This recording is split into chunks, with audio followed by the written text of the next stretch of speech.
नमस्कार दोस्तों। Ocean network में आपका स्वागत है। कुछ कहावतें आपने सुनी होंगी। मान न मान मैं तेरा मेहमान, बेगानी शादी में अब्दुल्ला दीवाना, और एक और है, जहां देखे तवा परात, वहीं बिताई सारी रात। तो इस देश में, बल्कि मैं तो कहूंगा कि उत्तर भारत में और दिल्ली के आसपास कुछ ऐसे चेहरे हैं, कुछ ऐसे संगठन हैं जो बेगानी शादी में अब्दुल्ला दीवाने वाली भूमिका में रहते हैं। इनको प्रधानमंत्री नरेंद्र मोदी ने एक बार संसद में खड़े होकर के आंदोलन जीवी नाम दिया था, और मुझे लगता है बड़ा परफेक्ट नाम है। जब तक ये लाइमलाइट में ना हो, कैमरों की जद में ना हो, मीडिया की सुर्खियों में ना हो, अखबारों में हेडलाइन ना बनते हो, तब तक इनका खाया हुआ हजम ही नहीं होता। और आंदोलन चाहे किसी का भी हो, चाहे किसी भी मुद्दे को लेकर के हो, ये लोग वहां पहुंच जाते हैं और कोशिश करते हैं कि वो लंबे से लंबा खींचे, विकृत से विकृत हो जाए, ऐसे हालात पैदा हो जाएं कि सरकार और आंदोलनकारियों के बीच में टकराव लंबा खींचे। यही हाल है इस बार। इन कुछ महिला पहलवानों की जो एक वो थी, आंदोलन था जो जंतर मंतर पर चला जनवरी में भी और अप्रैल में भी, उसको लेकर के जनवरी में तो उन्होंने किसी को अपने पास नहीं आने दिया, मंच नहीं दिया। अप्रैल में पता नहीं क्यों उन्होंने रणनीति बदल ली और बहुत सारे लोग वहां भाषणबाजी के लिए पहुंच गए। एक तरीके से ये आंदोलन इन आंदोलन जीवियों को ने हाईजैक कर लिया। और इनमें कौन कौन लोग थे जिन्होंने हाईजैक किया? एक तो भूपेंद्र सिंह हुड्डा, उनके बेटे दीपेंद्र हुड्डा, इसके अलावा सत्यपाल मलिक, फिर गुरनाम सिंह चढ़ूनी और टिकैत बंधु राकेश टिकैत और नरेश टिकैत। इसके अलावा अरविंद केजरीवाल और उनके कुछ मंत्रियों ने भी वहां हाजिरी लगाई थी। चंद्रशेखर आजाद उर्फ रावण भी वहां पहुंचे थे। कई तरह के अलग अलग समय पर आंदोलनों के हिस्सा रहे या आंदोलनों के पीछे रहे लोग इनको बरगलाने की कोशिश कर रहे थे और बहुत हद तक उसमें कामयाब भी हुए और इस सीधे से मसले को बहुत पेचीदा बना दिया। अब सूचना आ रही है उन सारे कांडों के बाद जो इन्होंने 28 मई को किया, नई पार्लियामेंट के लोकार्पण के दिन जिस तरीके से पुलिस से टकराव किया, इनको हिरासत में लेना पड़ा, बाद में छोड़ा गया, इन पर मुकदमे कायम हुए, ये लोग हरिद्वार पहुंच गए अवार्ड वापसी गैंग की तर्ज पर के अपने जितने भी अवार्ड हैं इनको हम गंगा में बहा देंगे। फिर वहां नरेश टिकैत पहुंच गए, वो अवार्ड उन्होंने ले लिए। फिर सारे खिलाड़ियों को लेकर के अपने आवास पर पहुंच गए, बंद कमरे में कोई बातचीत हुई और उसके बाद ये मामला पेचीदा पेचीदा होता गया। जिस दिन ये सब हुआ उससे अगले दिन मुजफ्फरनगर जिले के सोरम में पंचायत, उधर उससे अगले दिन कुरुक्षेत्र में पंचायत, पंचायत क्या ये महापंचायत नाम देते हैं, और उसके बाद सोनीपत के मुंडलाना गांव में पंचायत। इस बीच ये भी जानकारी मिली कि गृह मंत्री अमित शाह ने इनसे मुलाकात की है, इन्होंने समय मांगा था।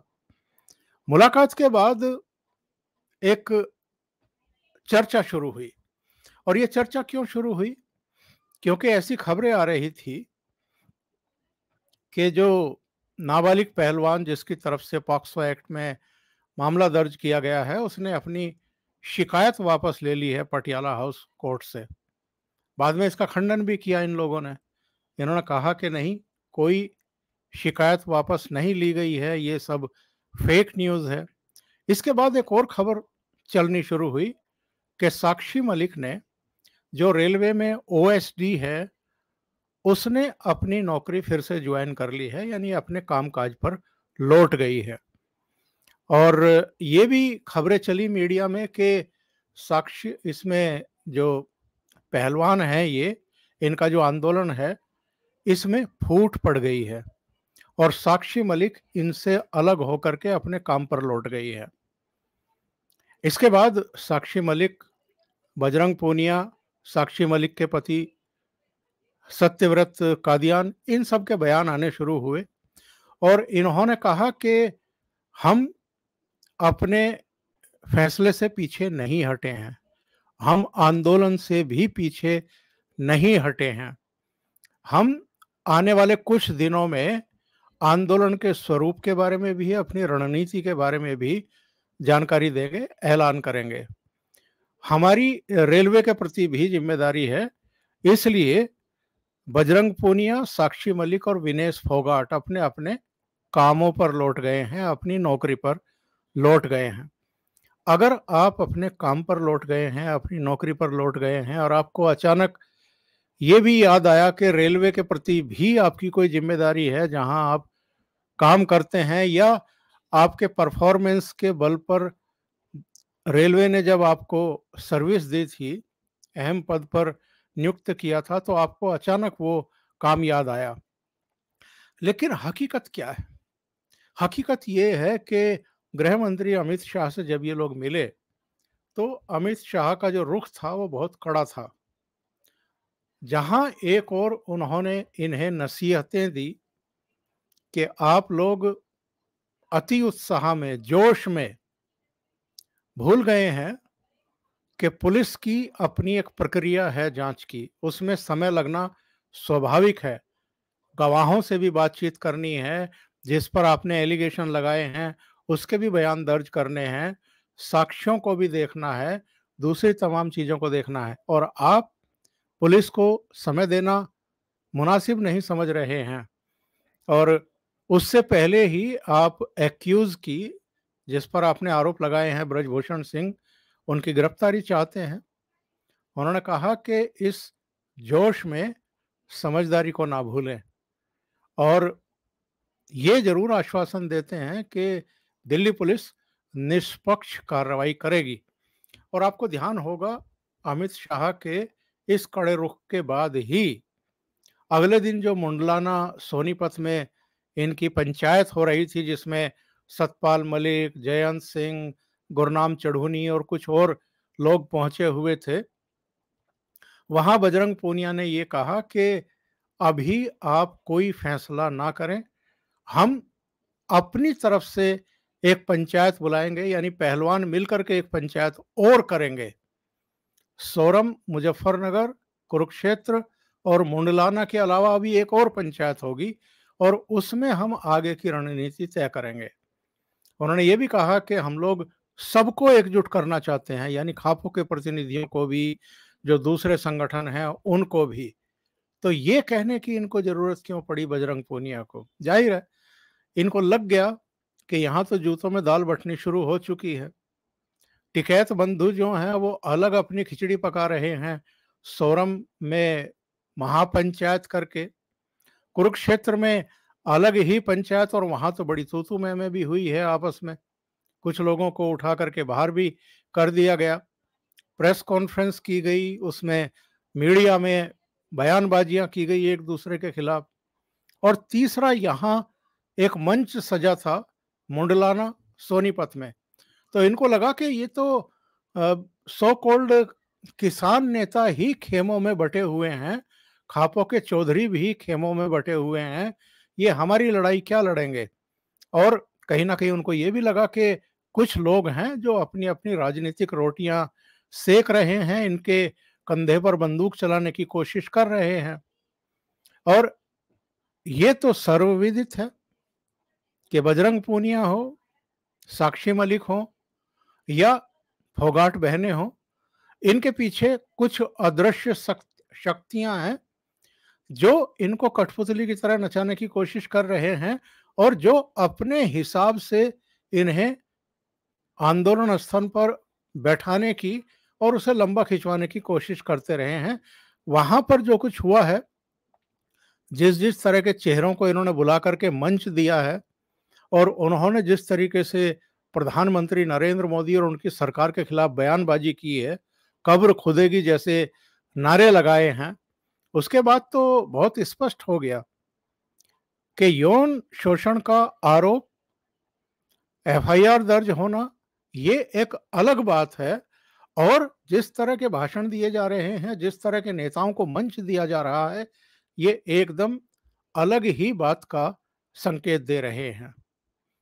अब आप जरा सोचिए और इस पर बहुत गंभीरता से विचार करने की जरूरत है कि ये जो भूपेंद्र सिंह हुड्डा हैं, दीपेंद्र हुड्डा हैं, या सत्यपाल मलिक हैं, या गुरनाम सिंह चढ़ूनी हैं, या टिकैत बंधु हैं राकेश और नरेश, इनकी जो लैंग्वेज है भारतीय जनता पार्टी को लेकर के भी, प्रधानमंत्री नरेंद्र मोदी को लेकर के भी, और जयंत चौधरी भी इसमें शामिल हो गए बाद में, इन सब का जो मकसद है वो क्या है?